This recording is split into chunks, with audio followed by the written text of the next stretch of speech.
Diamond rain නැත්නම් දියමන්ති වැස්ස.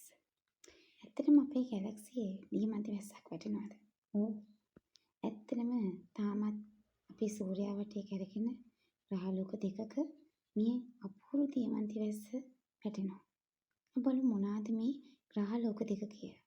ඒ තමයි බ්‍රහස්පති සහ සෙනසුරු කියන ග්‍රහලෝක දෙක. මේ බ්‍රහස්පති සහ සෙනසුරු කියන ග්‍රහලෝක දෙකේ අධික උෂ්ණත්වයක් සහ පීඩනයක් තියෙනවා. මේවායේ වායුගෝලයේ වැඩිපුරම තියෙන මීතේන් වායුව.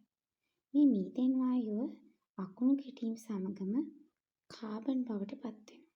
මේ නිදහස් වෙන කාබන් වායුගෝලයේ තියෙන අධික උෂ්ණත්වය සහ පීඩනය යටතේ පල්ලෙහාට වැටෙනකොට ඝන ග්‍රැෆයිට් බවට පත් වෙනවා. ඉතින් මේ ග්‍රැෆයිට් තවදුරටත් වායුගෝලයේ පල්ලෙහාට වැටෙනකොට අධික උෂ්ණත්වය සහ පීඩනය යටතේ දියමන්ති බවට පත් වෙනවා.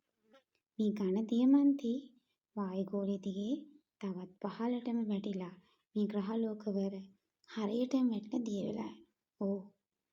කනගාටුම දේ තමයි මේ දියමන්ති මේ ග්‍රහලෝක මත පිට වැටුණට පස්සේ ඒව තවදුරටත් දිය වෙලා ගිහිල්ලා දියමන්ති බවට අපිට දකින්න හම්බෙන්නේ නැති එක. නාසා ආයතනය විසින් මෙහෙම මේ දියමන්ති අධික උෂ්ණත්වය සහ පීඩනය යටතේ මේ ග්‍රහලෝක දෙකේ නිපද වෙන බවට පරීක්ෂණාත්මකව ඔප්පු කරලා තියෙනවා.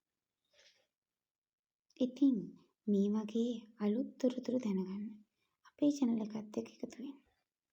මතක ඇතුව subscribe කරලා තියාගන්න.